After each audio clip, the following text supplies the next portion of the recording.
Marcus Portland stared at his boarding pass for Thai Airways Flight 915, his 10th trip to Bangkok in 18 months.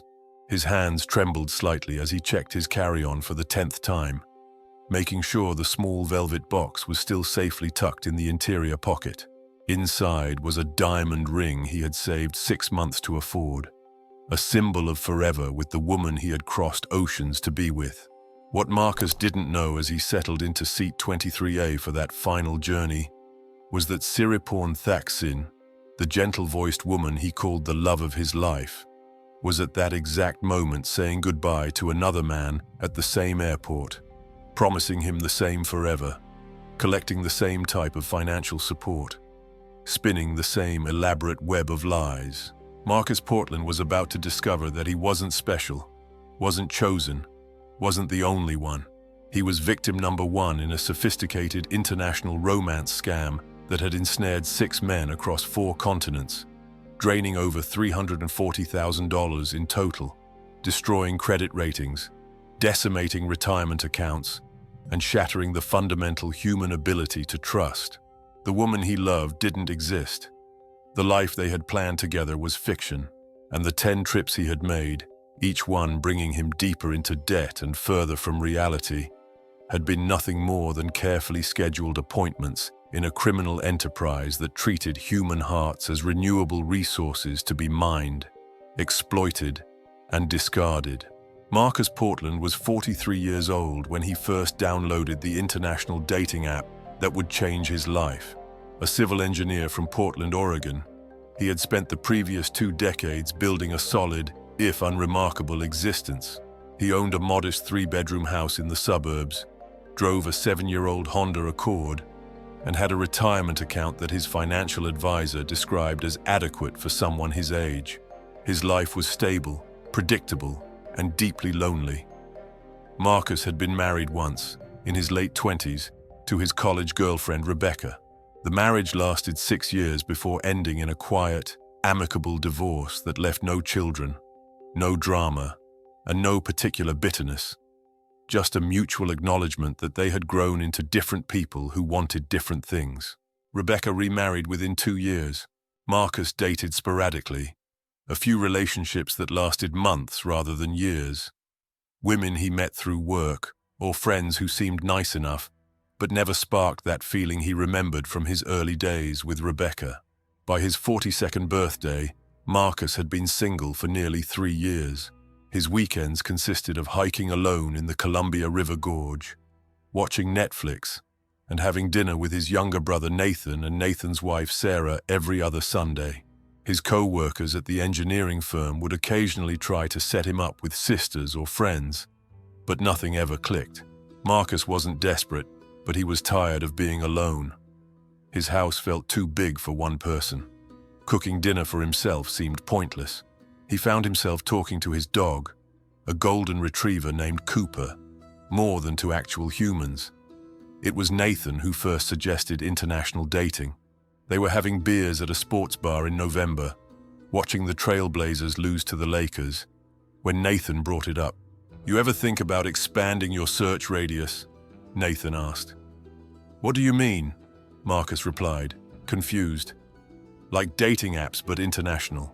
My buddy from work met his wife from the Philippines. She's great. They're really happy." Marcus initially dismissed the idea. "That stuff is for desperate old guys who can't get dates here," he said. Nathan shrugged. "Or it's for people who want something different. Different cultures, different values. American women are great, but maybe you need someone who appreciates the kind of guy you are." "What kind of guy is that?" "The stable, reliable, decent guy who wants a real relationship and not just hookups or career networking." That description stuck with Marcus. He was stable, reliable, decent. Those weren't sexy qualities in the modern American dating scene, but maybe somewhere else they were valued differently. 2 weeks later, after too much wine on a Friday night, Marcus downloaded an app called Global Hearts that connected Western men with Asian women interested in serious relationships. Marcus spent his first month on Global Hearts just browsing profiles, not messaging anyone, trying to get a feel for how it worked. The app showed him hundreds of women from Thailand, the Philippines, Vietnam, Cambodia. They were all beautiful. All seemed kind in their profile descriptions. All claimed to want serious relationships leading to marriage. Marcus felt simultaneously intrigued and uncomfortable. Was this ethical? Was he being a stereotype? Was this different from regular dating apps? Or just more honest about the transactional nature of modern romance? He talked himself in and out of sending messages a dozen times. Finally, in mid-December, he saw a profile that stopped him cold. Her username was Bangkok Siri, and her first photo showed a woman around his age, maybe late 30s, with long dark hair, warm brown eyes, and a genuine smile that seemed to reach all the way to her soul. Unlike many profiles that featured heavily filtered glamour shots, Siri's photos seemed natural, unposed. One showed her at what looked like a street market, laughing at something off camera. Another showed her with an elderly woman who Marcus assumed was her mother. Her bio was written in careful, slightly formal English. "Hello, my name is Siriporn, but my friends call me Siri. I am 38 years old and work as a manager at a small hotel in Bangkok. I have never been married because I was busy taking care of my mother who passed away last year. Now I am ready to find a good man to build a life with. I am a traditional Thai woman who values family, loyalty, and honest communication. I am not looking for sponsor or money. I have good job and can support myself. I am looking for real love with a good heart." Marcus read her profile 3 times. Something about her seemed different from the other profiles, more grounded, less desperate. She had a job. She wasn't asking for money. She seemed like an actual person rather than a fantasy. He spent 20 minutes crafting his first message, trying to sound friendly but not creepy, interested but not desperate. "Hi Siri, my name is Marcus. I'm an engineer from Oregon in the United States. I really appreciated your profile, especially how honest you were about what you're looking for. I lost my mom 2 years ago, so I understand how hard that must have been for you. I'm also looking for something real with someone who values the same things I do. I'd love to learn more about you and your life in Bangkok if you're interested in talking." He hit send before he could overthink it, then immediately regretted it. She probably gets hundreds of messages, he thought. Why would she respond to me? But 4 hours later she did. Siri's response was warm and thoughtful, asking Marcus questions about his work, his family, what he liked to do in his free time. They exchanged messages daily for 2 weeks before she suggested moving to WhatsApp for easier communication. Their conversations deepened quickly. Siri told him about growing up in a small village outside Bangkok, moving to the city for work, the difficult years caring for her sick mother. She asked intelligent questions about engineering, seemed genuinely interested in his hiking trips, laughed at his jokes. Marcus found himself checking his phone constantly, waiting for her messages, smiling like an idiot when her name appeared on his screen. The turning point came on Christmas Eve. Marcus was alone in his house, Nathan and Sarah having gone to Sarah's family in California for the holidays. He sent Siri a message. "Merry Christmas. I know you don't celebrate it there, but wanted to wish you well anyway." Her response came immediately. "Thank you, Marcus. I am alone tonight also. My mother's first Christmas gone, and I miss her so much." Before he could think better of it, Marcus hit the video call button. Siri answered on the 3rd ring, her face filling his phone screen. She was even more beautiful than her photos, and there was something vulnerable in her eyes that made his chest tighten. "Hi," he said, suddenly nervous. "Hi, Marcus," she replied, her accent making his name sound musical. "It's so nice to finally see you." They talked for 3 hours that night. The conversation flowed easily, pauses feeling comfortable rather than awkward. Siri showed him around her small apartment, introduced him to her cat, a fluffy orange tabby named Mango. Marcus gave her a tour of his house via phone, showing her his book collection, his guitar he never played, the view of Mount Hood from his back deck. When they finally said goodbye, Marcus felt something he hadn't felt in years: hope. Over the next month, they video called almost daily. Marcus learned that Siri managed a small boutique hotel near the Sukhumvit area, that she loved Thai dramas and cooking, that she dreamed of opening her own guest house someday. She learned that Marcus was quiet but thoughtful, that he valued stability over excitement, that he wanted kids but had resigned himself to probably never having them. By February, they were saying, "I love you." By March, Marcus was booking his first flight to Thailand. Marcus's preparations for his first trip to Thailand consumed every spare moment. He renewed his passport, got the required vaccinations, read guidebooks about Thai culture, practiced basic Thai phrases from YouTube videos. He bought new clothes, worried about making a good impression. He told his brother Nathan about the trip over Sunday dinner at Nathan's house. Nathan and Sarah exchanged concerned looks. "You're flying halfway around the world to meet someone you've only talked to online?" Sarah asked gently. "I know it sounds crazy," Marcus said, "but this is different. She's different. We've been talking for months, video calling almost every day. It's real." "Have you video called at different times?" Nathan asked. "Different times of day, I mean, to make sure she's actually where she says she is." Marcus felt defensive. "Yes, actually. Morning there, night here. Different locations. She's shown me her workplace, her neighborhood. Why are you guys being so suspicious?" "We're not suspicious, we're worried," Sarah said. "These international dating things can be scams. People create fake identities, use other people's photos. How do you know she's real?" "Because I've seen her, talked to her, gotten to know her over 4 months," Marcus snapped. "Not everyone is trying to scam people. Some people are genuinely looking for love." Nathan raised his hands in surrender. Okay. We just care about you. If this is real, that's great. Just be careful with your money, okay? Don't send her anything or pay for anything beyond your own expenses," Marcus promised, though he felt his brother was being paranoid. Siri had never asked him for money, never even hinted at financial problems. She had a job, supported herself, seemed completely independent.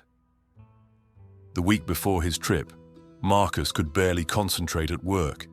He counted down the days, then the hours. He bought small gifts to bring: a University of Oregon sweatshirt, some local Oregon honey and jam, a photo book of the Pacific Northwest. He wanted to share his world with her. The night before his departure, Nathan called. "Hey, I'm sorry if we were harsh about this Thailand thing. I hope it works out. Just promise me you'll trust your gut, okay? If something feels wrong, listen to that feeling." "I will," Marcus said. "But honestly, I think this is going to be great. I really think I found her, you know." "I hope you're right," Nathan said. "Have a safe flight." The Thai Airways flight landed at Bangkok Suvarnabhumi Airport at 11:35 p.m. on April 14th. Marcus had barely slept during the 18-hour journey, too nervous and excited. He cleared immigration, collected his luggage, and emerged into the arrivals hall where hundreds of people waited with signs and flowers. His heart pounded as he scanned the crowd, looking for Siri. Then he saw her. She was exactly as she appeared on video, wearing a light blue dress, her hair pulled back, holding a small sign that said, "Welcome Marcus," with a hand-drawn smiley face. When their eyes met, she smiled, a genuine warm smile that made everything, the long flight, the jet lag, the concerns from Nathan, completely worth it. "Marcus," she said as he approached, her voice exactly as he remembered from their calls. "Welcome to Thailand." They hugged, awkward at first, then more naturally. She smelled like jasmine and something sweet he couldn't identify. "I can't believe you're really here," she said. "I can't believe I'm here," he replied. "You're more beautiful in person." She blushed. "You are very handsome also." "Come, I have taxi waiting." The drive through Bangkok at midnight was overwhelming. Bright lights, heavy traffic even at that hour, street food vendors still operating, the humid heat wrapping around everything. Siri sat close to him in the taxi, pointing out landmarks, chattering nervously about the weather, asking about his flight. She had booked him a room at the hotel where she worked, a small boutique place in a quieter neighborhood. Not party area, she explained, more authentic Bangkok. When they arrived, she helped him check in, speaking rapid Thai to the front desk clerk. "Your room is nice," she promised. "I made sure you get best one." The room was indeed nice, clean and comfortable with a balcony overlooking a small garden. Marcus dropped his bags and turned to Siri. "Thank you for everything. For meeting me. For arranging this." She stepped closer, looking up at him. "I am happy you are here. I have thought about this moment for a long time." They kissed, gentle and tentative, and Marcus felt something click into place. This was real. She was real. They were really going to have a chance. The next 2 weeks passed in a blur of happiness Marcus had never experienced. Siri took vacation time from the hotel to show him Bangkok. They visited the Grand Palace, took a boat tour through the floating markets, ate street food that made Marcus's eyes water but tasted incredible. Siri introduced him to her friends, a group of women who worked at various hotels around the city. They welcomed Marcus warmly, asked him questions about America, teased Siri about finally finding a good man. "You are very lucky girl," one friend said to Siri in English. "Marcus is very nice. Better than Thai men." Siri laughed. "I know. That is why I look outside Thailand." On his 5th day there, Siri took Marcus to meet her family. Her father had passed away when she was young, but she had an aunt and uncle who lived in a small house about an hour outside Bangkok. The aunt spoke no English, but hugged Marcus tightly when they arrived. The uncle, a retired taxi driver, spoke broken English and asked Marcus about his job, his intentions towards Siri. "I love your niece very much," Marcus said carefully. "I want to make her happy." The uncle translated for the aunt, who beamed and said something in Thai. "She says you have good heart," the uncle reported. "She can see it in your eyes." They had dinner together, sitting on mats on the floor, eating food the aunt had spent all day preparing. It was the most authentic Thai meal Marcus had experienced, nothing like the restaurants in Portland. After dinner, Siri's aunt showed him photo albums, pictures of Siri as a child, as a teenager, with her mother at various ages. "Look," Siri said, pointing to a photo. "This is my mother's house in our village. It is very simple, but it is home. You would like it there, Marcus. Very peaceful. I would love to see it someday," Marcus said honestly. As they drove back to Bangkok that night, Siri was quiet. "Everything okay?" Marcus asked. "I'm just very happy," she said. "My family likes you. That means everything to me." Marcus squeezed her hand. "I like them too. I like everything about your life here." On his 10th day in Bangkok, after a romantic dinner at a riverside restaurant, Marcus asked Siri the question that had been building. "What happens when I leave? Will you visit me in Oregon?" Siri looked down at her hands. "That is very expensive, Marcus. International flights, visa fees. I would need to save for many months." "What if I paid for your ticket?" Marcus offered. "I want you to see my life, meet my family." She shook her head firmly. "No, I cannot accept that. It is too much money. But what if we made plans? Like a real plan for our future?" Siri met his eyes. "What kind of plan?" "I want to marry you," Marcus said simply. "I know it's fast. I know we need more time, but I know what I feel. I want to spend my life with you. Tears filled Siri's eyes. I want that too, but there is so much to arrange. Where would we live? How would I leave my job? My family? We'll figure it out, Marcus promised. I can come back soon. We can make plans, do everything right. I just need to know you want this too. She nodded, wiping her eyes. I want this. I want to be your wife. They kissed, and Marcus felt his entire future rearranging itself. He would return to Thailand as soon as possible. They would build a life together, whether that meant her moving to Oregon or him finding work in Bangkok or some combination. Details could be worked out. Love was what mattered. Marcus flew back to Portland on May 1st, with promises to return by July. The goodbye at the airport was tearful, Siri clinging to him until the last possible moment. I will miss you every day, she whispered. I will miss you more, he replied. We'll talk every day, just like before. Except now we know it's real.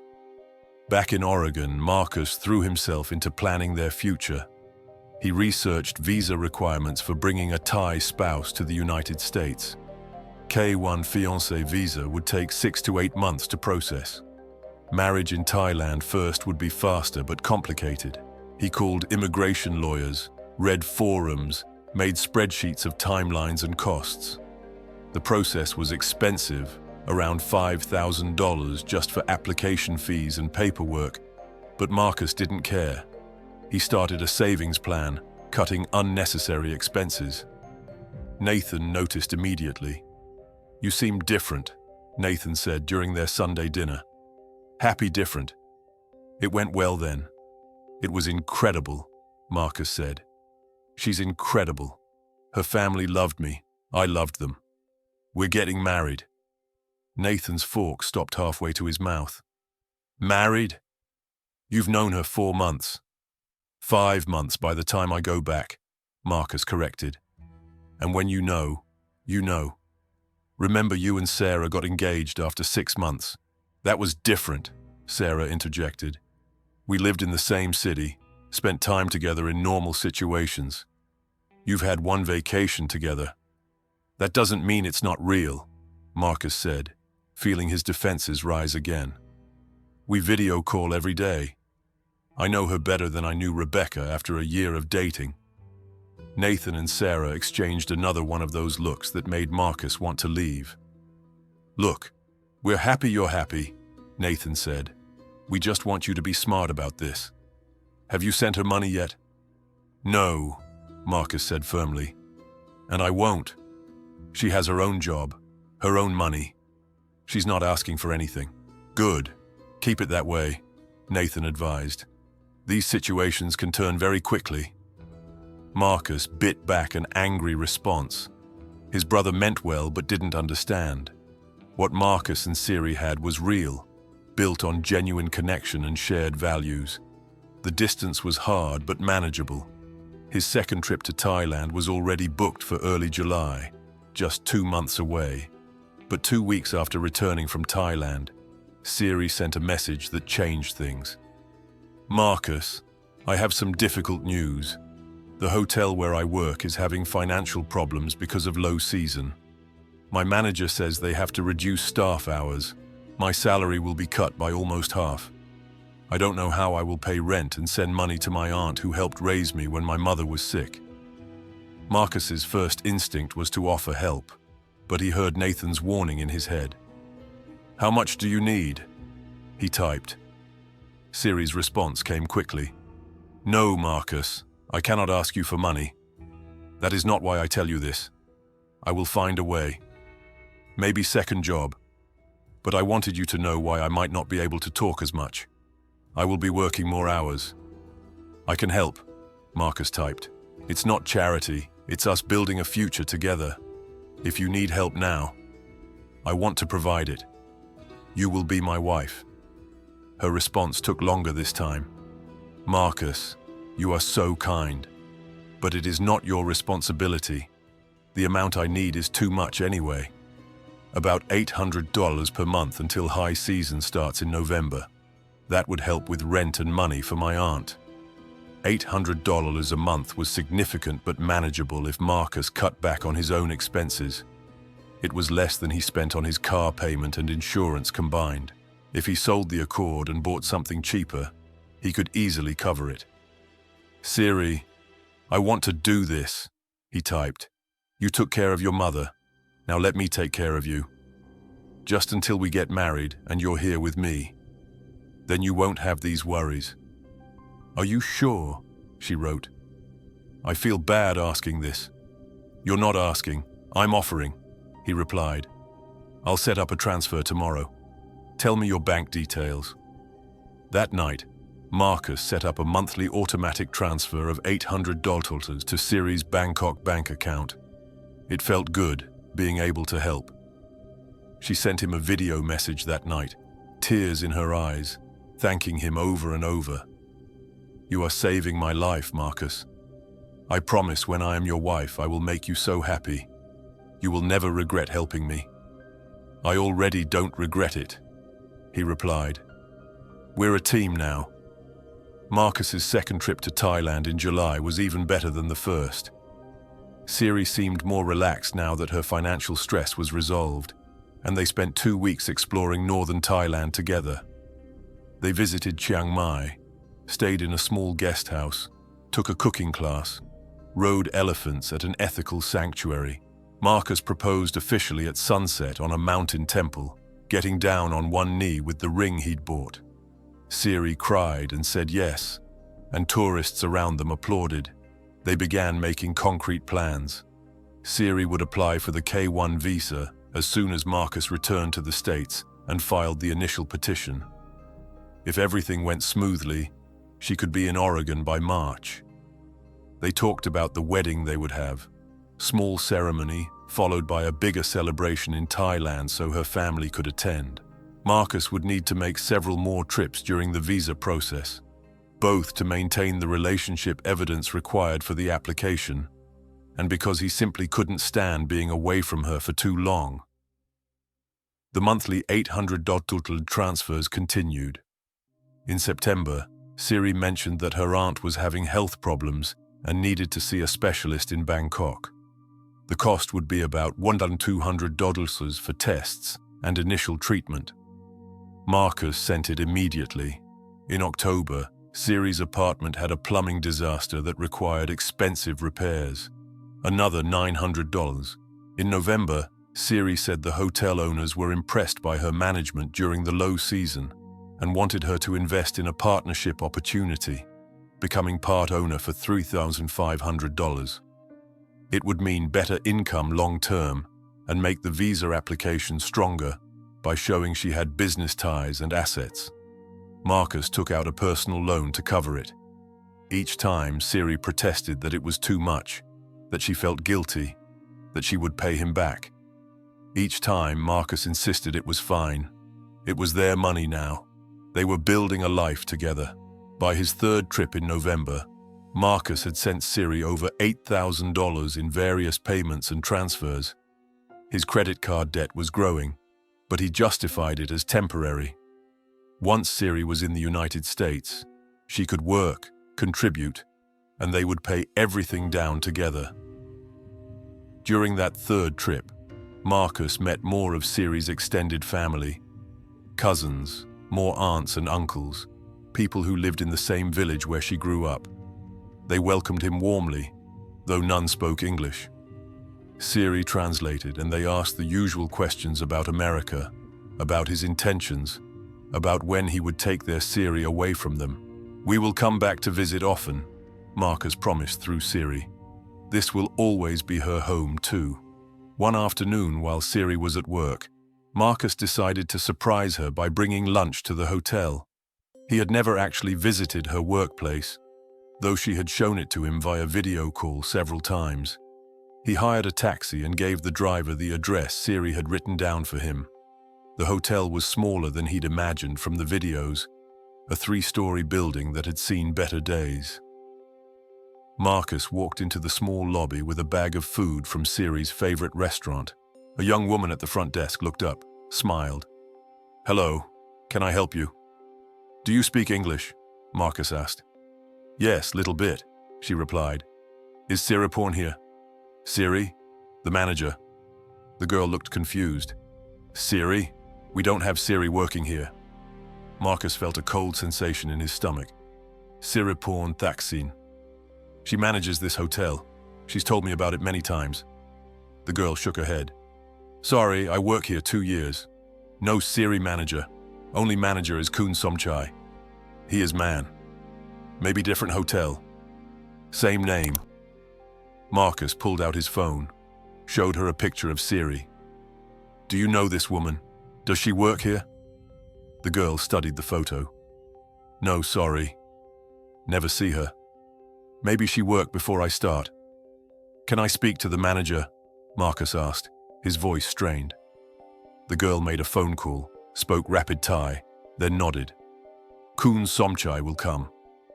A few minutes later, a middle-aged Thai man emerged from a back office. I am manager, he said in careful English. Can I help? Marcus went through the same explanation, showing Siri's picture. The manager studied it carefully, then shook his head. I am sorry. I have managed this hotel for 7 years.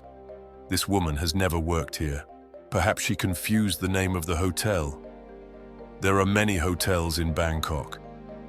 Marcus felt the room spinning. He thanked them and stumbled back outside into the Bangkok heat. He found a bench and sat down heavily. There had to be an explanation. Maybe she had lied about where she worked for some reason. Maybe she was protecting her privacy. He called her. It went to voicemail. He texted, Siri, I went to bring you lunch at the hotel, but they said you don't work there. I'm confused. Can you call me? An hour later, she called back. Marcus, I am so sorry. I just saw your message. I should have told you. I don't work at that hotel anymore. I was embarrassed to tell you. When did you leave? Marcus asked. About 1 month ago, she said. The partnership opportunity I told you about. It was at a different hotel. A nicer one. I manage there now. Why didn't you tell me? Marcus asked, trying to keep the suspicion out of his voice. I felt bad because you helped me with the money to stay at the old hotel, she said. Then I left anyway for better opportunity. I was afraid you would think I wasted your money. The explanation made sense, sort of. Marcus wanted to believe it. Where do you work now? Siri named a hotel in a different district. It's much bigger, better hotel, more responsibilities. Can I visit you there? Bring you that lunch I was carrying around? She hesitated. Today is not good day. Very busy with guests checking in. Tomorrow? Tomorrow he would be on a plane back to Oregon. His 2-week trip was ending. Next time you come, she promised, I will give you full tour. Okay, Marcus said, though something nagged at him. I love you. I love you too, Marcus, she replied. See you tomorrow before your flight. The 4th and 5th trips to Thailand over the next 4 months followed similar patterns. Marcus would arrive. He and Siri would spend blissful weeks together exploring, eating, making love, talking about their future. She still hadn't visited the new hotel. Something always coming up. She was busy, or renovations were happening, or it wasn't a good day. The monthly transfers continued, sometimes with additional emergency amounts. Siri's aunt needed more medical care. Siri's business partnership required additional investment. Siri's apartment had another problem, this time electrical. By March, Marcus had sent Siri over $15,000. His credit card debt had ballooned to $12,000. He had taken out a second personal loan. His savings account was nearly empty, but the visa process was moving forward. The initial petition had been approved. They were waiting for the interview appointment at the US Embassy in Bangkok. Once she got the visa, once she was in Oregon, once they were married, all the financial stress would be worth it. During his 5th trip in March, Marcus noticed things that troubled him.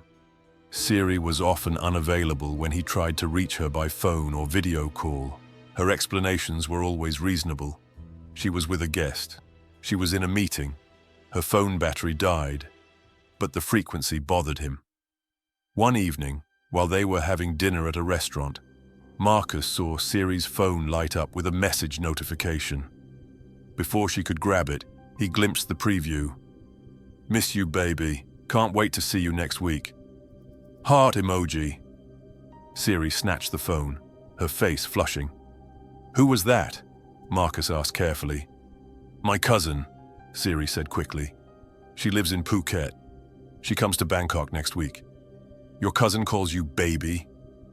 "It's Thai way," Siri said defensively. "We use many nicknames. It's normal." Marcus wanted to believe her, but doubt crept in. That night in the hotel, he couldn't sleep. While Siri slept beside him, Marcus carefully took her phone from the nightstand. His hands shook. He had never violated someone's privacy like this before, but he needed to know. The phone was unlocked. Marcus opened WhatsApp. There were conversations with people whose names he didn't recognize. Most were in Thai script he couldn't read, but there were also chats in English. One with someone named Blake, with an Australian flag emoji. Another with Oliver and a British flag. One with Stefan and a German flag. Marcus opened the chat with Blake. The most recent messages from 2 days ago were intimate, calling each other darling, talking about Blake's upcoming visit in April, how much they missed each other. Marcus felt like he was going to vomit. He checked the chat with Oliver. Similar messages, talking about a trip in May. Stefan's chat mentioned a visit in June. His hands shaking, Marcus carefully placed the phone back on the nightstand. He lay in the dark, his mind racing. There had to be an explanation. These could be old chats, friendships, nothing romantic.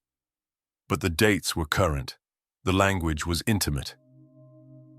In the morning, he confronted her. "Siri, who is Blake?" Her face went carefully neutral. "Blake? He is friend from Australia. We met when he stayed at my hotel." "Why?" "I saw messages on your phone last night," Marcus admitted. "I'm sorry for looking, but I saw that first message and I got worried. And I found chats with several men. Intimate chats." Siri's expression hardened. "You went through my phone? That is invasion of privacy." "I know, and I'm sorry, but you're not answering my question. Who are these men?" "They are friends," Siri said firmly. "People I meet through work. You are being jealous and controlling. This is not good, Marcus." 84. "Friends don't call each other darling," Marcus pressed. "Friends don't talk about missing each other the way you were talking." "It is just friendly way," Siri insisted. "In Thailand, we are more affectionate with friends than Americans. You are misunderstanding culture." The fight escalated. Siri accused him of not trusting her, of being paranoid, of ruining their relationship with suspicion. Marcus wanted to believe her cultural explanation, wanted to dismiss his concerns as misunderstanding. Eventually, he apologized for looking at her phone. Siri cried, said she forgave him, but that he had hurt her deeply by not trusting her. The rest of the trip was strained. Marcus flew home with more questions than answers, but he couldn't bring himself to end it. He had invested so much, emotionally and financially. The visa process was almost complete. Walking away now would mean all of that had been for nothing. Back in Portland, Marcus's anxiety grew. He started paying closer attention to the timing of Siri's availability. She was always free to talk in certain windows, early morning Thailand time, late evening, but during midday and afternoon, she was often unreachable. He began testing her, calling at random times. The results were inconsistent. Sometimes she answered cheerfully. Other times she sounded irritated, distracted. In April, Nathan invited Marcus to lunch without Sarah present. Just the brothers. "Something's wrong," Nathan said after they ordered. You look terrible. You're losing weight. You seem stressed all the time. What's going on with this Thailand situation? Marcus considered lying but was too exhausted. I think there might be other guys. Nathan's face remained carefully neutral. Tell me everything. Marcus laid it out. The messages he'd seen, Siri's explanations, his doubts, his inability to let go. Nathan listened without interrupting. When Marcus finished, Nathan was quiet for a long moment. How much money have you sent her? About $15,000, Marcus admitted. Maybe $16,000. Jesus Christ, Nathan breathed. And you still don't know where she really works. She says she changed hotels. I never made it to the new one. Marcus, do you hear yourself? Nathan leaned forward. This is a scam. Classic romance scam. The woman who doesn't exist, the constant need for money, the explanations that always make just enough sense to keep you hooked. She's probably running the same scam on multiple guys at once.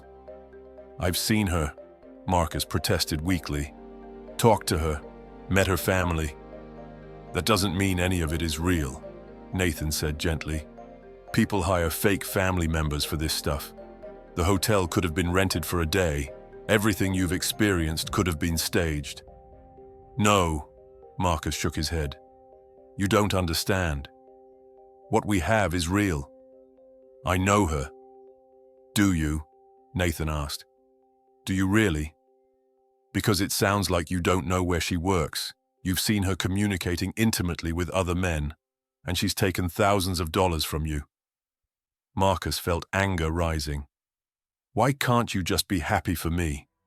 Why does everyone have to be so negative? Because we love you, and we can see what you can't see when you're in the middle of it, Nathan said firmly. Look, I have a friend who works in private investigation. He has contacts in Thailand. Let me hire someone to check her out, verify her story. If everything is legitimate, great. I'll apologize and pay for your wedding. But if it's not, you need to know before you send more money or marry this woman. No, Marcus said immediately. That's insane. I'm not spying on my fiancée. You already spied on her phone, Nathan pointed out. This is just verifying what she's told you. If it's all true, what's the harm? The harm is showing I don't trust her, Marcus said. She would never forgive me. They left lunch without resolution. But Nathan's words planted a seed. Over the next week, Marcus found himself thinking about it constantly. What if his brother was right? What if everything had been staged? He booked his 6th trip to Thailand for early May, determined to get answers. He would surprise Siri, show up unannounced, see her real life instead of the carefully curated version she showed him. But before he could make that trip, Nathan called. I did it, Nathan said without preamble. I hired the investigator. His name is Somchai Watana. He's been watching Siri for 3 days. Marcus should have been angry, but instead he felt a strange relief. What did he find? Nathan was quiet for a moment.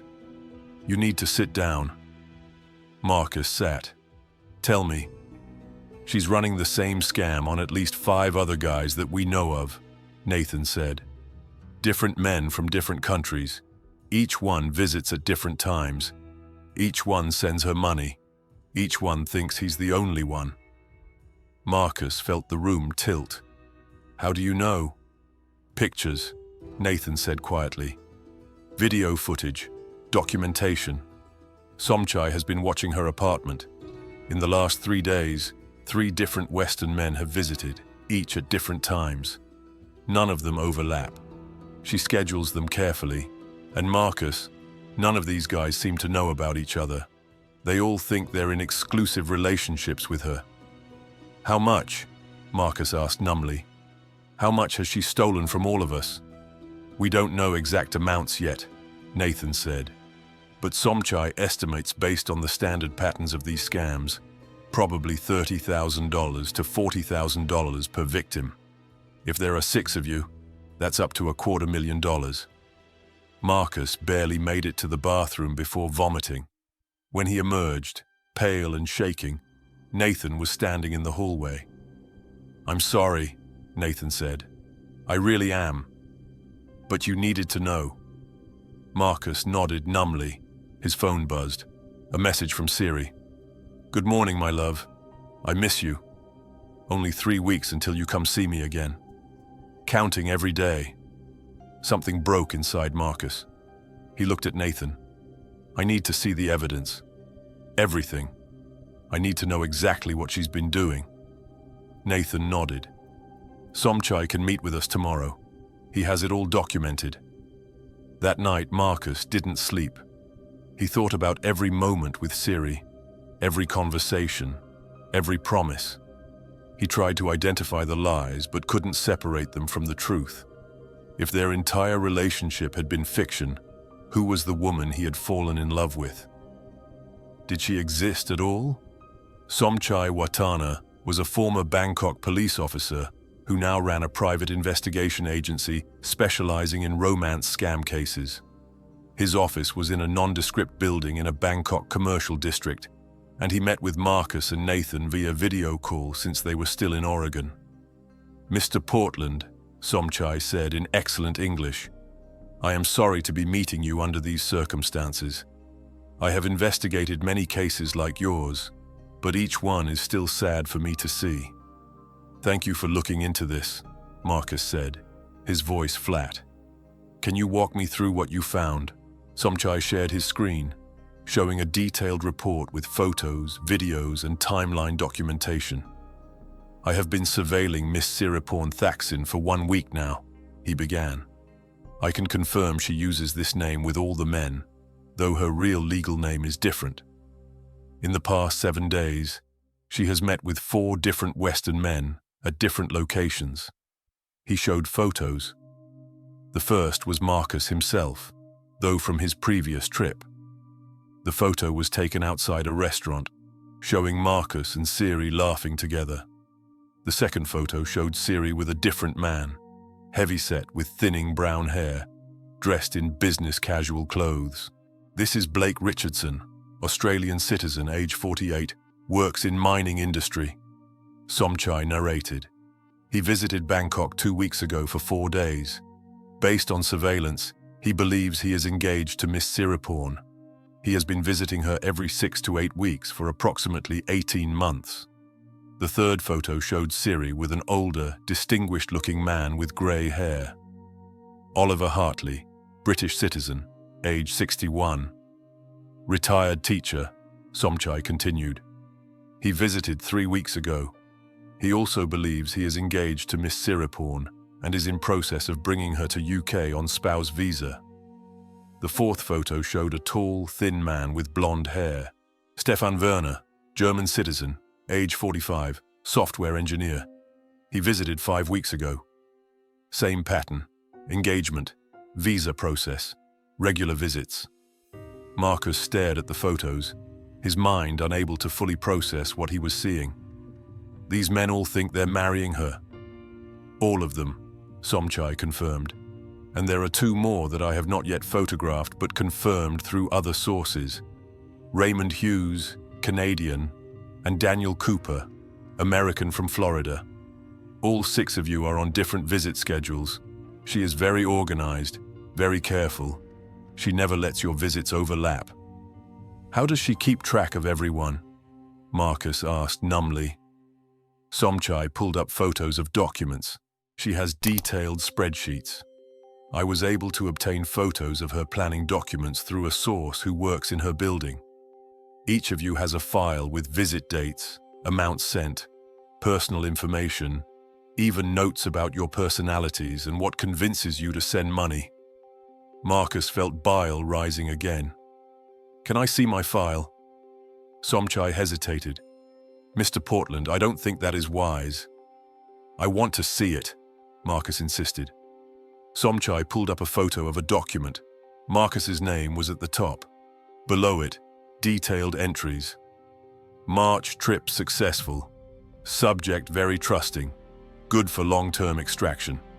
Sent $800 monthly starting April. Hotel story accepted without verification. Aunt medical story successful for $1,200. Partnership story successful for $3,500. Subject has strong family guilt, use frequently. Subject has savings and access to personal loans.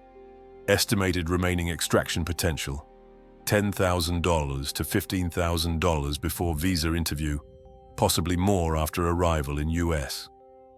Marcus read it 3 times, each word landing like a physical blow. The woman he loved had reduced him to a subject to be extracted from. She had calculated his emotional weak points, his financial capacity, his gullibility. He was a resource to be mined, nothing more. "What about the family?" Marcus asked. "The aunt and uncle I met." "Hired," Somchai said bluntly. "Common practice in these operations. Pay local people to play family members for a day. The photos she showed you might have been real childhood photos, but the people you met were not her real family. And the hotel partnership she invested in?" "There is no partnership," Somchai said. "No hotel investment, no ownership. The money you sent went directly to her personal accounts and was used for living expenses and probably saved for eventual retirement." "Everything was a lie," Marcus said to himself as much as to Somchai. "Not everything," Somchai said gently. "Her feelings may have been partially real in the moments with you. These scammers sometimes develop genuine affection for their victims while still maintaining the deception. It is complicated psychology. But the relationship as you understood it, that was a lie, yes." "Do the other men know about each other?" Marcus asked. "Not yet," Somchai said. "But I have contact information for all of them. Part of my service is helping victims connect with each other and coordinate legal action. Are you willing to be part of that process?" Marcus looked at Nathan, who nodded encouragingly. "Yes," Marcus said. "I want to meet them. I want to know the whole story. And then I want to confront her. I want her to know that I know." "Confrontation can be dangerous," Somchai warned. "She has connections, possibly to organized crime. These scams are not run by lone individuals. There are networks." "I don't care," Marcus said with a firmness he didn't know he possessed. "I'm going to Bangkok. I'm going to confront her in person. And I want the other men there too. They deserve to know what's been done to them." Somchai studied Marcus for a long moment. "Very well. I will begin reaching out to the others. When do you want to do this?" Marcus checked his calendar. "In 2 weeks. I'm supposed to fly there for my 7th trip anyway." "She's expecting me. Only this time I won't be the only one showing up." Somchai Watana spent the next 10 days carefully contacting the other 5 men in Siri's operation. Each conversation followed a similar pattern. Shock, denial, anger, finally acceptance. Blake Richardson, the Australian mining executive, was the hardest to convince. "This is bullshit," Blake said during his video call with Somchai. "Siri loves me. We're getting married next month in Sydney. I've met her family, spent weeks with her. You're trying to scam me by making up these stories." "I can provide evidence," Somchai said calmly. "Photos, documentation, the existence of 5 other men she is simultaneously engaged to. One of them, Marcus Portland from the United States, wants to meet with all of you in Bangkok. He is willing to share his experiences." Blake was silent. Then, "How much has she taken from me?" Somchai consulted his notes. "Based on what I've been able to verify, approximately $42,000 over 20 months. Blake made a choking sound. "That's my entire savings. My retirement account. I took out loans." Oliver Hartley, the retired British teacher, responded with heartbreak rather than anger. "I really loved her," he told Somchai. "After my wife died 3 years ago, I thought I'd never feel that way again. Siri made me feel alive." "I know this is difficult," Somchai said, "but meeting the other victims will help you process this. They understand what you're going through." "How much did I give her?" Oliver asked quietly. Around $38,000, Somchai reported. She told me her mother was sick and needed treatment, Oliver said.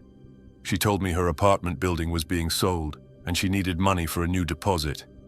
She told me she wanted to start a business and I could be a partner. All lies. All lies, Somchai confirmed.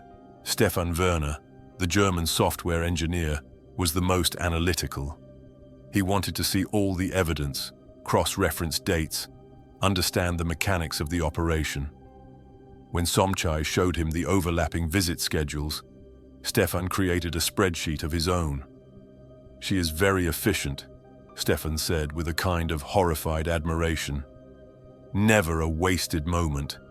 Each man scheduled precisely to maximize time with her while minimizing risk of overlap. How did she manage the emotional labor of maintaining 6 separate relationships? Sociopathy, Somchai suggested, or extreme compartmentalization. Some people are very skilled at this. I gave her $35,000, Stefan calculated. Plus gifts, plus travel expenses. She told me she was investing in a hotel. I thought I was becoming a business partner. You are not alone in believing that story, Somchai said. She used similar narratives with multiple victims. Raymond Hughes, the Canadian father of 2, broke down during his call with Somchai. My kids, Raymond said.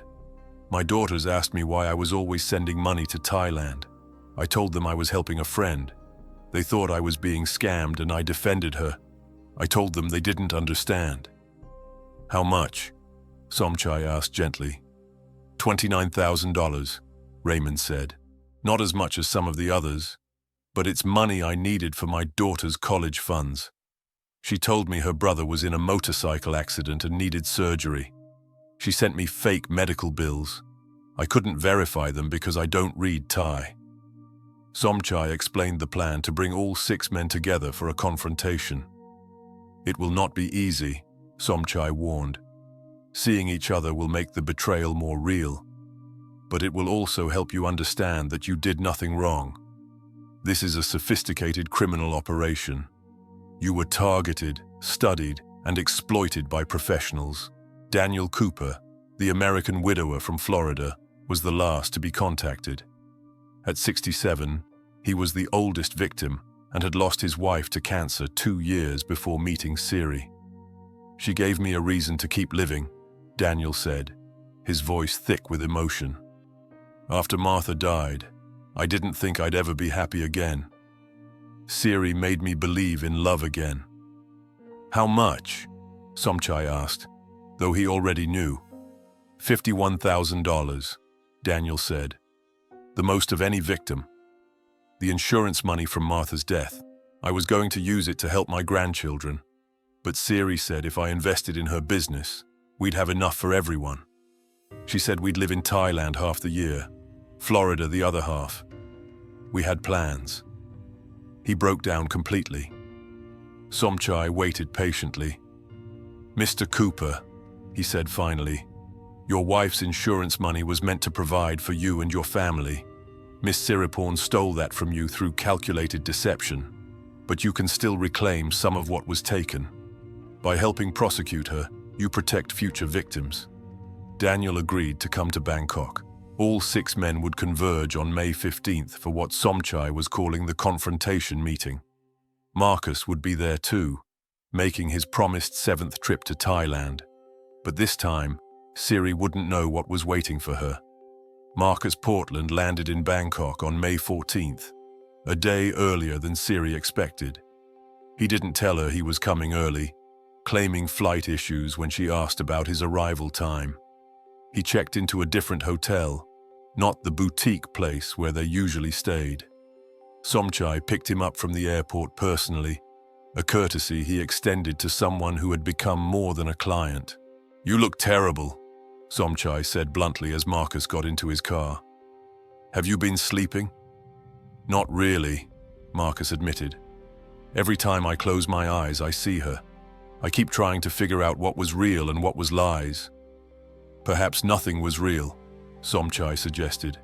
Perhaps everything was performance. But I felt something, Marcus insisted. When we were together, I felt a connection. Maybe I invented it in my head, but I felt it. Somchai nodded. The best scammers make you feel something genuine. That is their gift and their weapon. They met at Somchai's office that evening. The other 5 men had arrived throughout the day. Marcus walked into a conference room where 5 strangers sat around a table, all looking as emotionally destroyed as he felt. Somchai made introductions. Marcus found himself shaking hands with Blake Richardson, who had a crushing grip and looked like he wanted to hit something. Oliver Hartley, who seemed to have aged a decade in the weeks since learning the truth. Stefan Werner, who immediately started asking Marcus technical questions about the timeline of his relationship with Siri. Raymond Hughes, who couldn't make eye contact. And Daniel Cooper, the elderly widower who looked absolutely shattered. For the first hour, they just shared their stories. Each man described how he'd met Siri, the progression of the relationship, the money sent, the promises made. The similarities were eerie. She used the same stories, Blake said. The sick mother, the hotel job, the partnership opportunity. With me, it was a sick brother who needed surgery, Daniel said, and she needed money to repair her apartment after a flood. She told me her mother had cancer, Raymond added. I sent $8,000 for chemotherapy treatments. Stefan had created a comprehensive spreadsheet. I have analyzed all our experiences, he said, sharing his screen. She uses a rotation of approximately 15 different emergency scenarios. She tailors them to each victim's psychology. Marcus, she used family guilt because you lost your mother. Daniel, she exploited your recent loss and desire to help others. Raymond, your protective instincts toward family. Each of us received personalized manipulation. How did she keep it all straight? Oliver asked. 6 different men, 6 different stories, different visit schedules. The spreadsheets Somchai found, Stefan said. She is organized, methodical. This is her job. She probably works 60 to 70 hours per week maintaining these relationships. It's actually impressive from a project management perspective. Don't admire her, Blake snapped. She's a criminal who destroyed our lives. I am not admiring, Stefan said calmly. I am understanding. Understanding helps us prevent others from falling for the same tactics. The anger in the room was palpable, but so was the grief. Marcus looked around at these 5 strangers who had shared the most intimate parts of themselves with the same woman he loved. They had all kissed her, made love to her, imagined futures with her. The violation felt almost physical. Total damage? Blake asked. Somchai consulted his notes. Between all 6 victims, approximately $215,000 over various time periods. Plus, uncounted amounts in gifts, travel expenses, and indirect costs like interest on loans taken out to send her money. Jesus Christ, Raymond breathed. Over 200 grand. And we're not the first, Somchai said. I have been investigating Miss Siriporn's activities. She has been running similar scams for at least 5 years, possibly longer. You 6 are just her current portfolio. There may have been a dozen men before you. Blake stood up abruptly, chair scraping. I need air. He walked out of the conference room. The others sat in heavy silence. Marcus finally spoke. So what do we do tomorrow? We confront her, Somchai said. All 6 of you will go to her apartment at 2 p.m. She is expecting you, Marcus, at 3 p.m., so she will be home preparing. When she opens the door and sees all of you, she will understand that her operation is over. And then what? Oliver asked. We call the police? Somchai nodded. I have already coordinated with the Royal Thai Police Tourist Division. They will be nearby, ready to arrest her. With your testimonies and the evidence I have gathered, she will face charges of fraud, forgery of documents, and possibly human trafficking if we can prove she planned to use fake marriages for immigration fraud. Will we get our money back? Daniel asked. Unlikely, Somchai said honestly.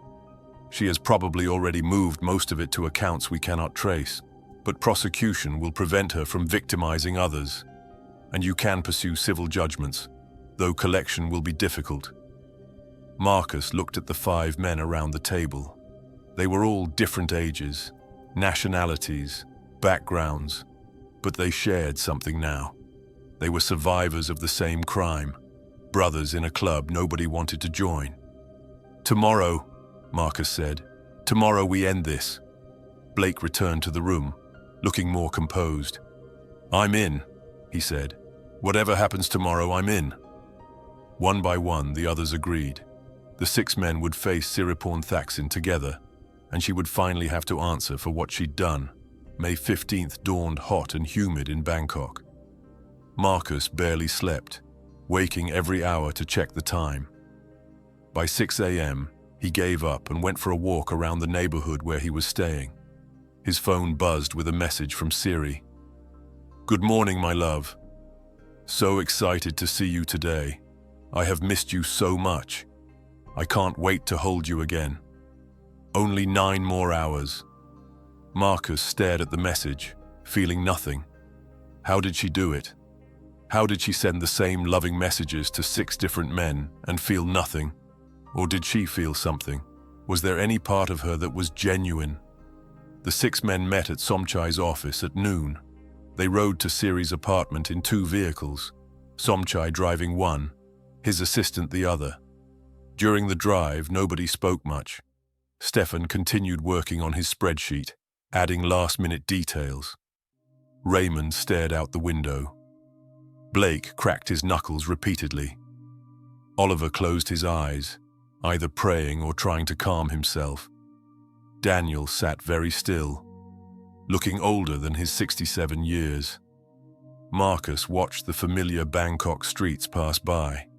He had made this drive so many times, always with excitement and anticipation. Now he just felt empty. They parked 2 blocks from Siri's building. Somchai had confirmed she was home, alone, preparing for Marcus's arrival. 2 plainclothes Thai police officers waited in an unmarked car nearby.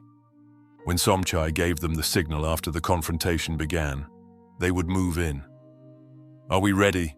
Somchai asked, looking at each man. Marcus nodded. The others did the same. "Let's go," Blake said grimly. They walked to Siri's building in a loose group. A few people on the street gave them curious looks.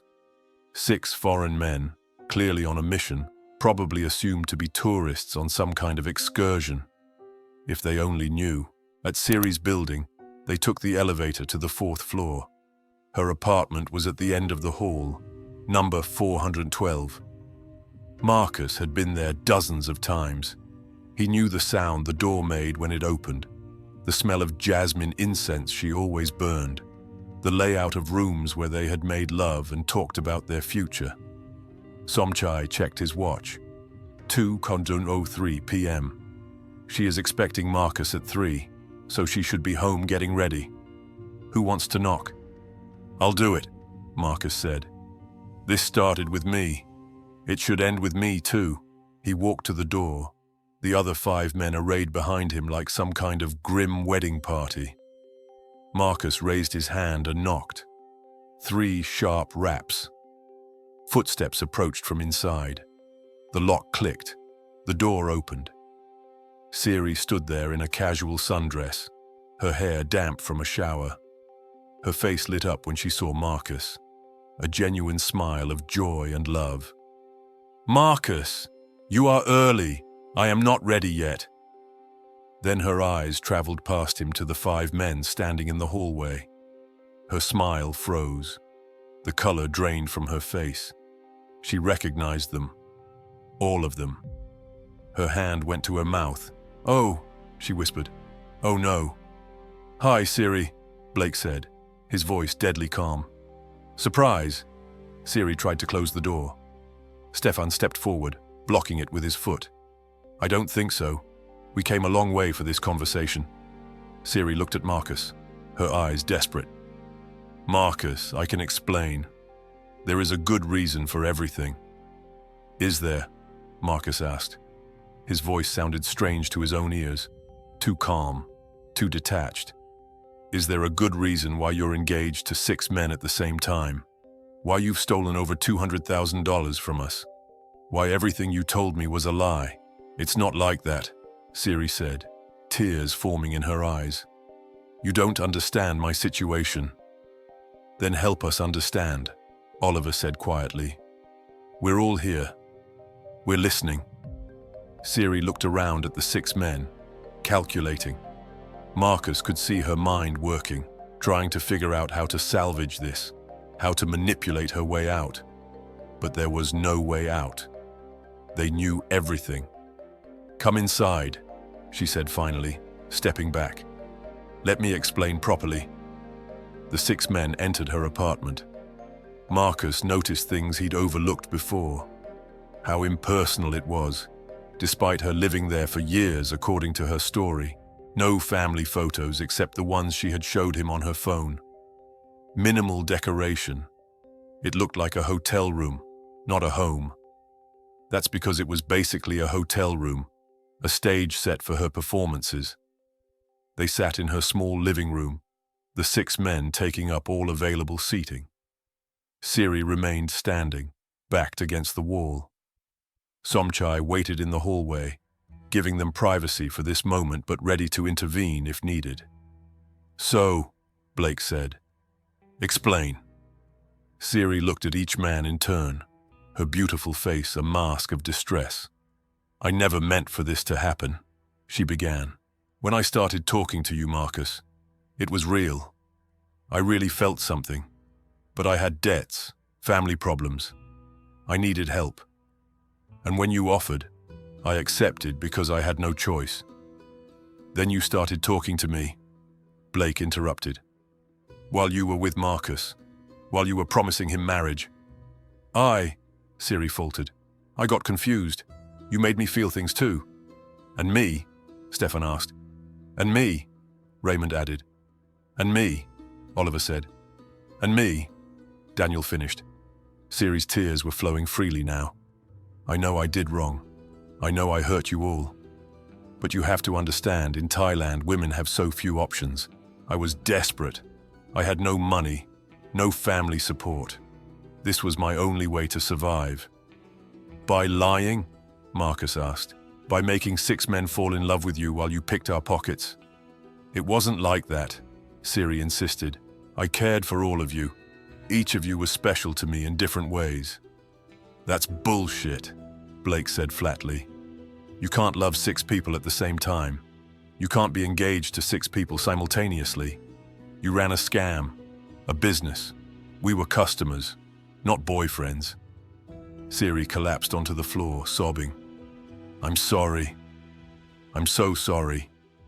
I didn't know how to stop. It started small, and then it became too big and I couldn't get out.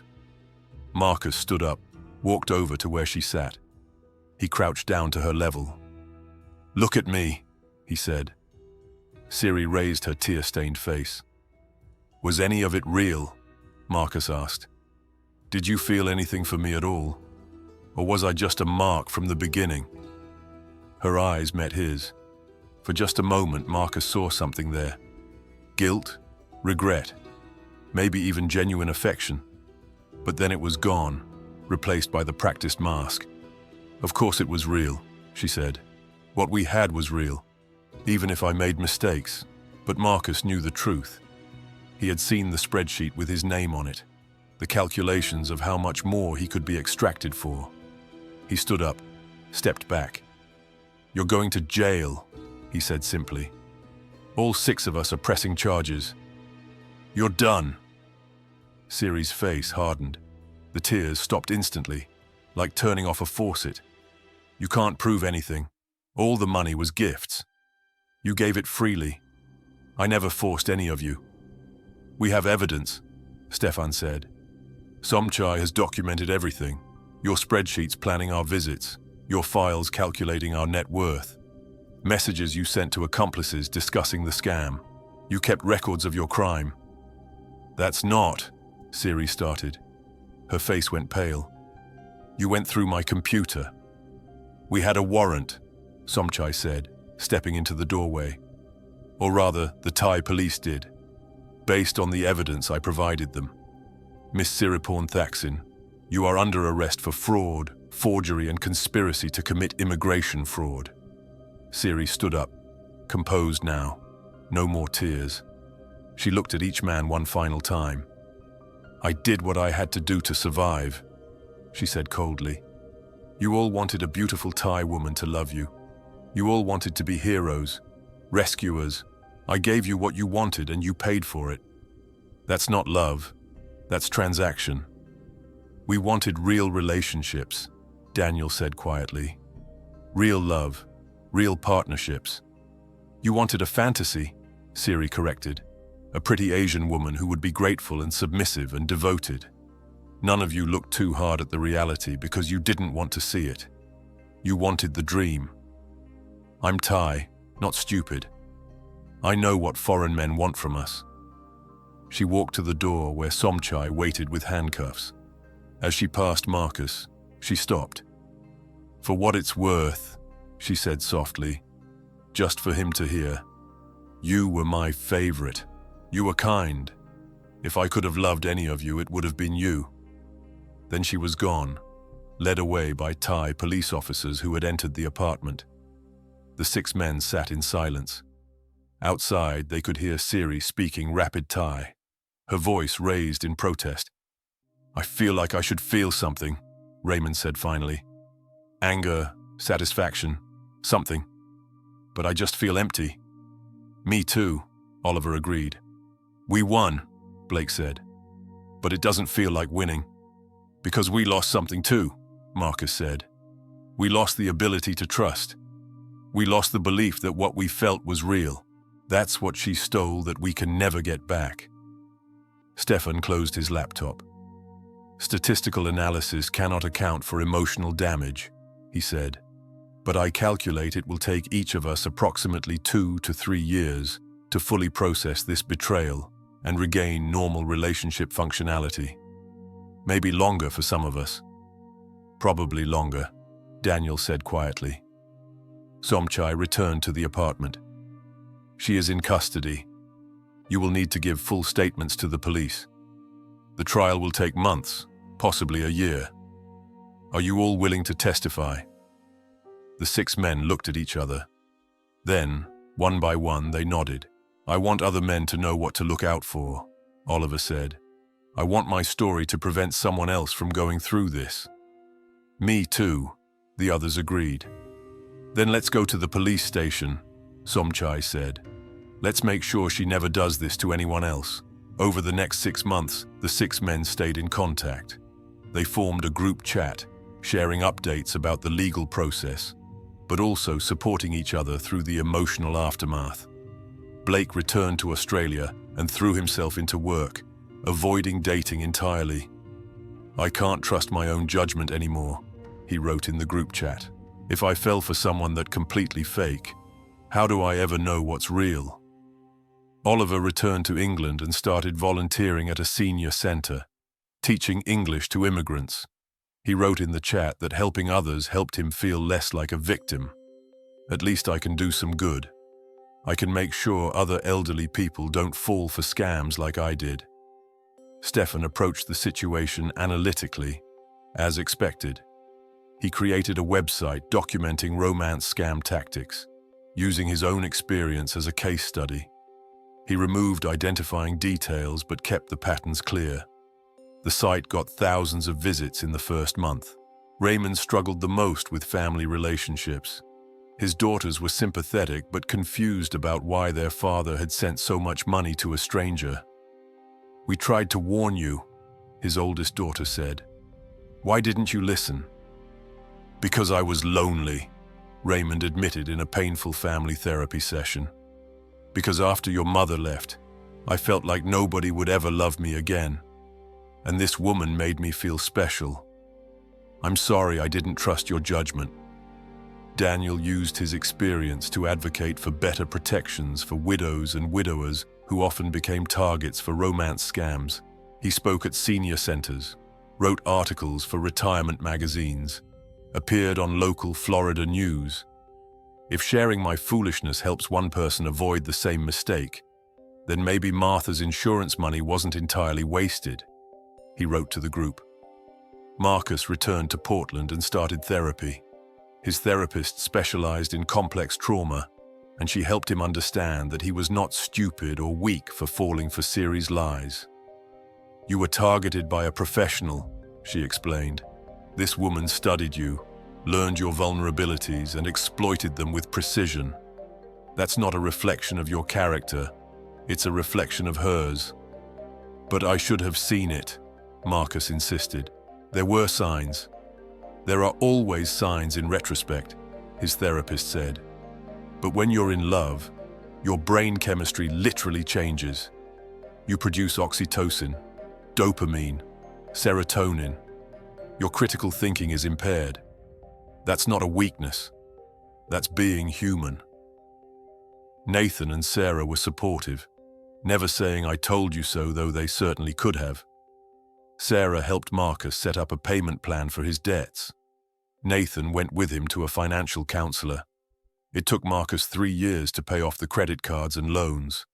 3 years of living frugally, no vacations, no unnecessary spending.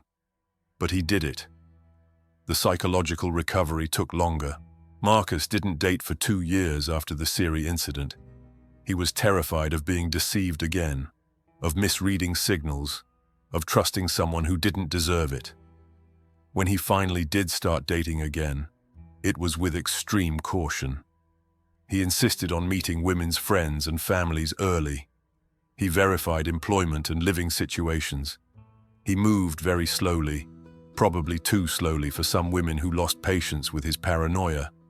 But eventually, 4 years after the Bangkok confrontation, Marcus met Jennifer, a civil engineer at a different firm in Portland. They met at a professional conference, bonded over shared frustration with building codes, and started dating slowly. Jennifer knew about Marcus's history. He was upfront about it on their 3rd date. "I was scammed by someone I thought I loved," he told her. "It made me very cautious. Some people find that off-putting." "I find it understandable," Jennifer said. "Trust is earned. I'm okay with earning it." They dated for 2 years before getting engaged. Marcus insisted on a long engagement. Jennifer agreed. They married in a small ceremony 5 years after his final trip to Bangkok, with Nathan as best man and Jennifer's sister as maid of honor. The 6 men, who stayed in touch over the years, all sent congratulations. Blake wrote, "Good for you, mate. You deserve happiness after what you went through." Stefan sent analysis.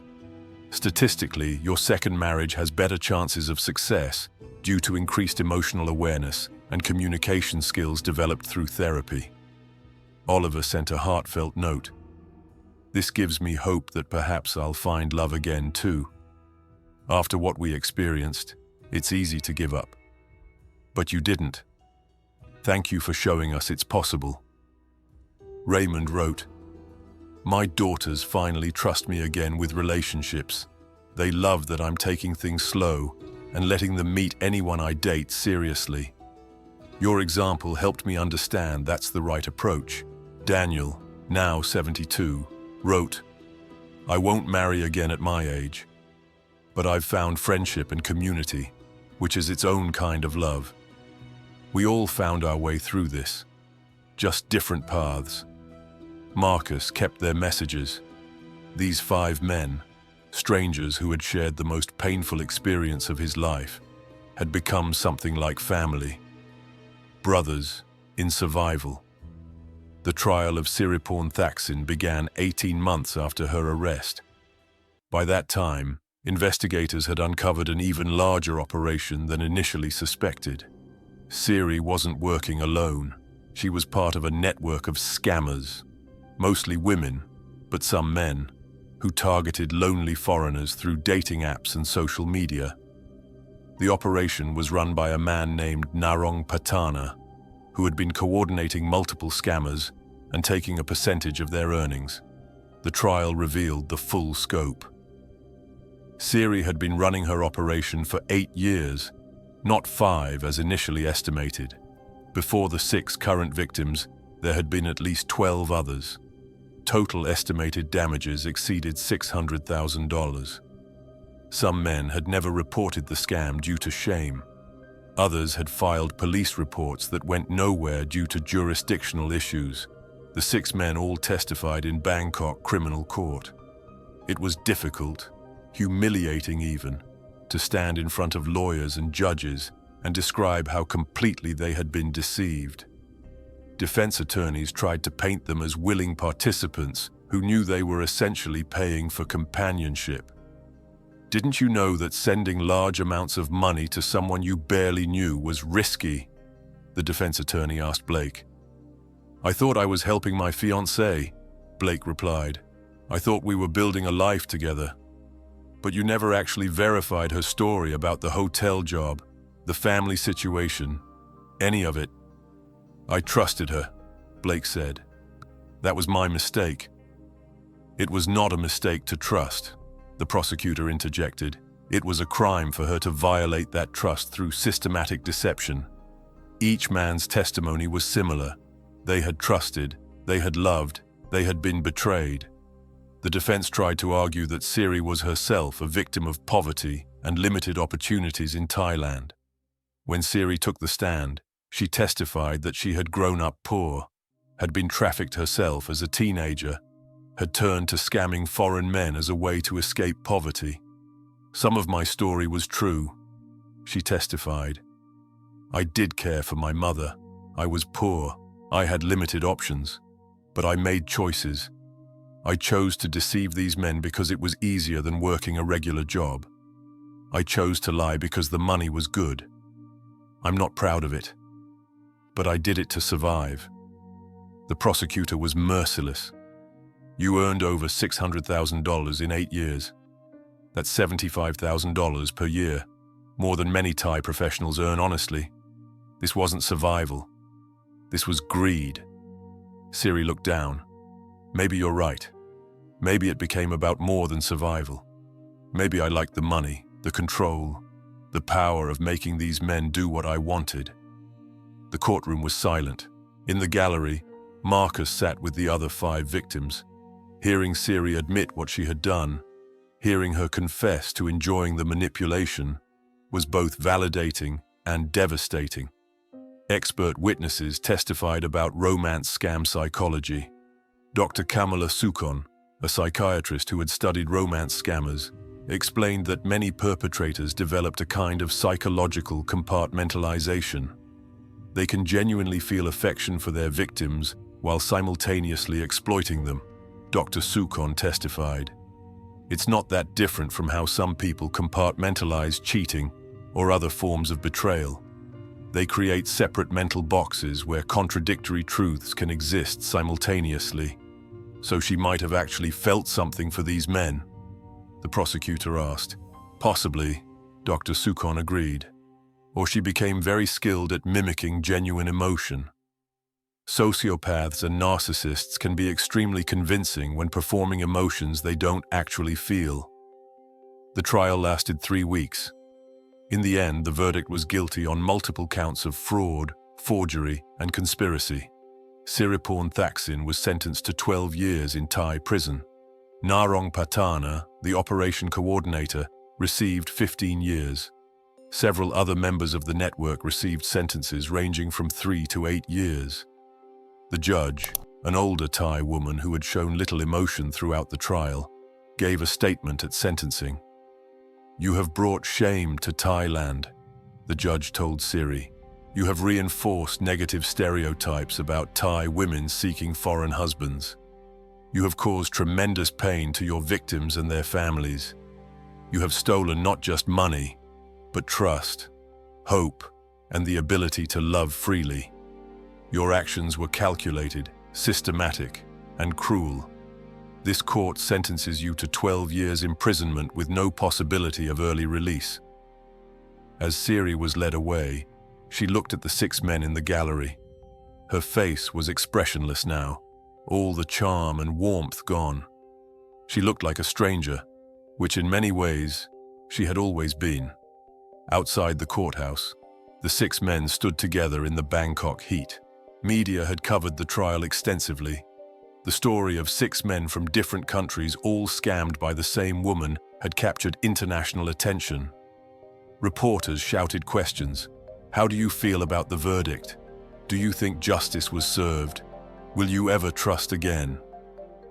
Somchai, now functioning as their informal spokesman, addressed the media. These 6 men were victims of a sophisticated criminal enterprise.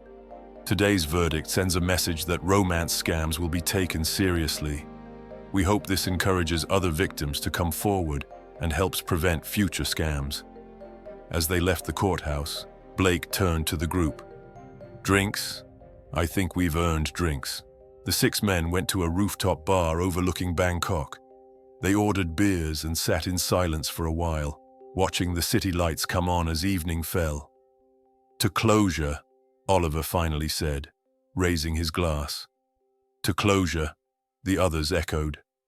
They drank. It's not over for me yet, Daniel said. I still wake up some nights thinking about her, wondering if any of it was real. Me too, Raymond admitted. My therapist says it might always be like that. Some betrayals you carry forever. But at least she can't hurt anyone else now, Stefan said. At least there's that. Marcus looked out at Bangkok, the city where he had experienced such joy and such devastating heartbreak. He thought about making this toast in front of Siri the first time they drank together. How hopeful he had been. He thought about the 10 flights he had taken, each one bringing him closer to a truth he couldn't see. I don't regret coming here, Marcus said suddenly. The others looked at him in surprise. You don't regret any of this? Blake asked. I regret being scammed, Marcus clarified. I regret the money lost, the time wasted, the pain. But I don't regret being open to love. I don't regret trying, because if I let this experience make me cynical and closed off, then she wins even after going to prison. She doesn't just take my money, she takes my humanity. The others considered this. That's actually quite profound, Stefan said. Emotional resilience as resistance against further victimization. I suppose that's one way to look at it, Marcus said with a slight smile. I just know I don't want to be bitter for the rest of my life. I want to heal. I want to love again. I want to be the person I was before, but wiser. To wisdom, Oliver said, raising his glass again. Hard-earned, painful wisdom. They drank again. As the evening progressed and they relaxed, they told stories. Not about Siri, but about their lives now. Blake was dating again, cautiously. Stefan had gotten a promotion at work. Raymond's relationship with his daughters was stronger than ever. Oliver was writing a book about his experience. Daniel was teaching a class on fraud prevention at his retirement community. And Marcus told them about Jennifer, the woman he was getting serious with, how different it felt to be in a relationship built on honesty and transparency. She sounds lovely, Oliver said. When's the wedding? Not soon, Marcus laughed. We're taking our time. I need slow these days. Slow is good, Daniel agreed. Slow is smart. As the night drew to a close and they prepared to return to their respective countries, the 6 men exchanged contact information one final time, promising to stay in touch. Same chat group? Raymond asked. Same chat group, they agreed. Before they left, Blake raised one more toast. To the 6 of us, we came to Thailand for love and found betrayal, but we also found each other. Brothers in survival. Brothers in survival, they repeated. They clinked glasses one final time. 6 men bound together by shared trauma, shared recovery, and the hope that they could all eventually move forward. 5 years after the trial, Marcus received a message in the group chat. It was from Stefan. Thought you all should know. Siriporn Thaksin was released from prison early. Only served 7 years of 12-year sentence. Good behavior. Marcus stared at the message, feeling his stomach drop. "She's out?" Blake wrote. "Already. Thai prison system allows early release," Stefan replied. "I have been monitoring the case. She was released 3 weeks ago." "Does anyone know where she is?" Oliver asked. "What she's doing?" Stefan sent a link. "It's worse than you think." The link was to a Thai news article. Marcus translated it using his phone. Siriporn Thaksin, convicted romance scammer, has opened a consulting business teaching women how to meet and attract wealthy foreign men. She claims her methods are legal now, focused on legitimate matchmaking, but her advertising uses her notoriety from the trial. The website literally says, "Learn from the woman who made millions connecting with foreign men." Marcus felt rage building. She's monetizing what she did to us. She's teaching other women how to scam. The chat exploded with messages. "Blake, can we stop her?" Stefan, "I'm researching legal options." Raymond, "This is insane. She serves barely half her sentence and immediately goes back to the same behavior." Oliver, "Not quite the same. If she's careful to avoid outright fraud, it might be legal." Daniel, "Legal doesn't make it ethical." That night, Marcus couldn't sleep. He thought about calling the group together again, flying back to Bangkok, confronting Siri once more. But what would that accomplish? She had already been prosecuted. She had served time. If she was smart enough to walk the line between legal matchmaking advice and illegal fraud, there might be nothing they could do. The next day, Marcus called Somchai in Bangkok. "What are our options?" Marcus asked. "She's using her criminal past as a marketing tool." Somchai sighed. "I have been tracking her since release. Legally, she is within her rights to run a matchmaking consulting business. If she actually defrauds someone again, they can press charges. But teaching techniques to attract wealthy men is not illegal, even if those techniques are manipulative." "Even then," Somchai said, "manipulation is not illegal unless it crosses into fraud or coercion." "I'm sorry, Marcus. I know this is not the answer you want." Marcus reported back to the group chat. The consensus was frustration but also resignation. "We can't control her," Oliver wrote. "We can only control our own responses. I'm going to write about this in my book. Make sure people know she's not reformed, that she's continuing the same behavior in a different form." "I'll update my website," Stefan wrote. "Add information about her new business as a warning." Daniel wrote, "I'll include this in my fraud prevention talks. Show that scammers rarely change, they just adapt." Blake wrote, "I still want to punch something, but I guess warning others is more productive." Marcus made his decision.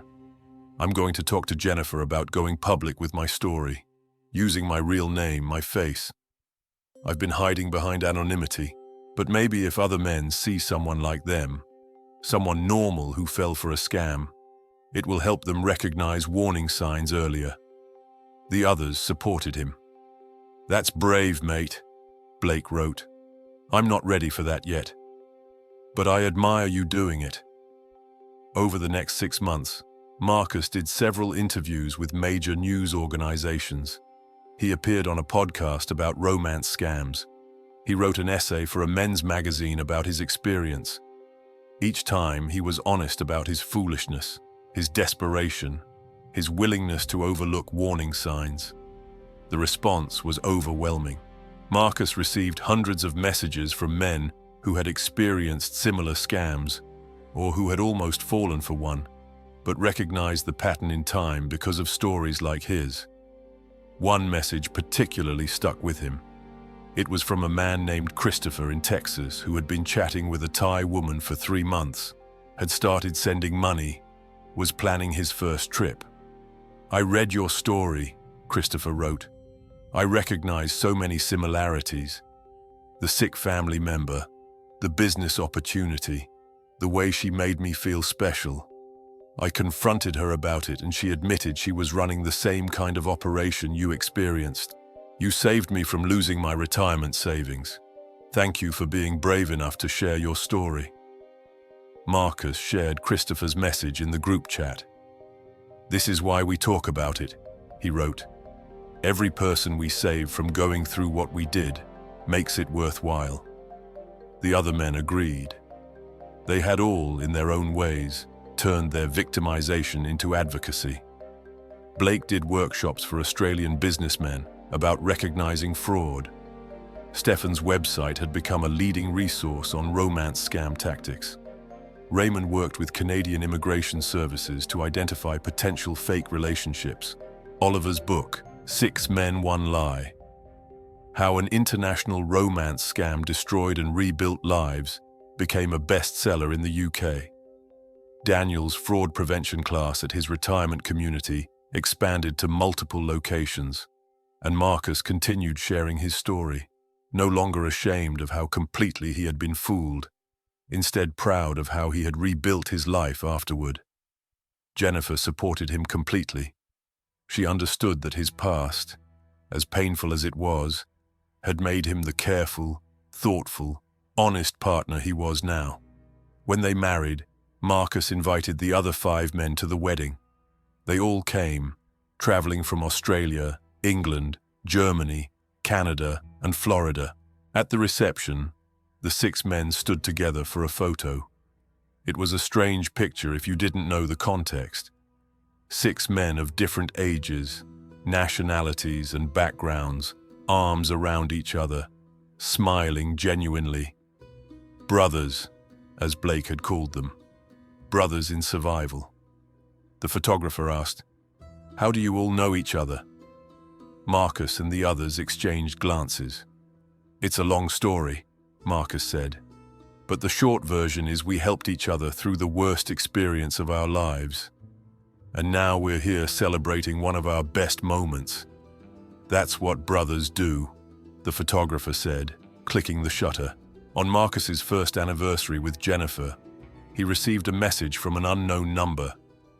It was Siri. "Marcus, I saw your interviews. I wanted to reach out. I know you probably don't want to hear from me, but I wanted you to know something. What I did to you and the others was wrong. I've had a lot of time to think about it, in prison and after. I'm not asking for forgiveness. I don't deserve it. But I want you to know that of all the men, you were the one I genuinely liked. If I could have loved anyone, it would have been you." Marcus stared at the message for a long time. His first instinct was to block the number, delete the message, pretend he never saw it. But he found himself responding. "Siri, if that's actually you and not another scam, I want you to know something too. What you did caused tremendous pain. Not just to me, but to 5 other good men and probably dozens more we'll never know about. The fact that you're now profiting from teaching others similar tactics shows you haven't really changed. But I want you to know that I survived. We all survived. And we've turned our pain into purpose. Every person we save from a similar scam is a victory over what you did. So thank you, in a way. You taught me lessons I couldn't have learned any other way. Expensive lessons, painful lessons, but valuable ones." Her response came quickly. "You're a better person than me, Marcus. You always were. That's probably why I liked you. I hope you're happy now." "I am," Marcus wrote. "I really am." He blocked the number, then showed the exchange to Jennifer. She read it, then hugged him. "I'm proud of you," she said, "for responding with honesty, not anger, for being who you are even after what she did." That night, Marcus sent a final message to the group chat with the other 5 victims. "Got a message from Siri today. Claimed to have regrets. I told her we survived and turned our pain into purpose. Then I blocked her." Blake responded first. "Good on you. That's the right response." Stefan. "Interesting that she reached out. Classic narcissist behavior, seeking validation even from victims." Oliver. "I hope she does genuinely regret it, not for her sake, but for future potential victims." Raymond. Block and move forward. That's all we can do. Daniel, amen to that. We've spent enough energy on her. Time to keep living our lives. Marcus agreed. It was time to close this chapter completely. 7 years after his final trip to Bangkok, Marcus stood in his backyard in Portland, watching his 3-year-old daughter Maya play with Cooper, now an old dog but still patient with toddlers. Jennifer was inside, pregnant with their second child. Nathan and Sarah were coming over for Sunday dinner, a tradition they had maintained through everything. Marcus thought about the man he had been when he first downloaded that dating app. Lonely, hopeful, naive. He thought about the 10 flights to Bangkok, each one taking him deeper into a fantasy that had never been real. He thought about the devastating discovery, the confrontation, the trial, the recovery. Was he grateful for the experience? No. He wished it had never happened. He wished he had never met Siriporn Thaksin, never sent her $1, never believed her lies. But he couldn't change the past. He could only choose what to do with the lessons it taught him. Those lessons had made him a better partner to Jennifer, a more careful person in general, and someone who could help others avoid similar pain. Maya ran up to him, holding a flower she had picked. "Daddy, look, it's for you." "Thanks, sweetheart," Marcus said, lifting her up. "It's beautiful, like you." She giggled and hugged him. Jennifer called from the house. Nathan and Sarah just pulled up. Marcus carried Maya toward the house, Cooper trotting behind them. His brother's car was parking in the driveway. His family was gathering. His real family, built on truth and love and genuine connection. The fantasy family he had imagined in Bangkok had been a lie. But this family, this life, this happiness, was real. And that made all the difference. That evening, after dinner, Nathan pulled Marcus aside. "You seem really happy," Nathan observed. "Not just happy now, but like genuinely at peace with everything." "I am," Marcus said. "It took a long time to get here, but I really am." Nathan smiled. "I'm proud of you. How you handled all of it. How you rebuilt. How you turned it into something positive. Couldn't have done it without you," Marcus said honestly. "You were right about everything. You tried to warn me and I didn't listen. But you never said I told you so. You just helped me pick up the pieces. That's what family does," Nathan said. Marcus nodded. He thought about the other 5 men, his brothers in survival, scattered across the globe but connected by shared experience. He thought about the hundreds of people who had reached out after hearing his story, thanking him for the warning. He thought about Siri, somewhere in Bangkok, still running her operations, still using people. But he wasn't her victim anymore. He was a survivor, a husband, a father, an advocate. He was Marcus Portland, and he had built a real life from the ashes of a fantasy. And in the end, that was the best revenge possible.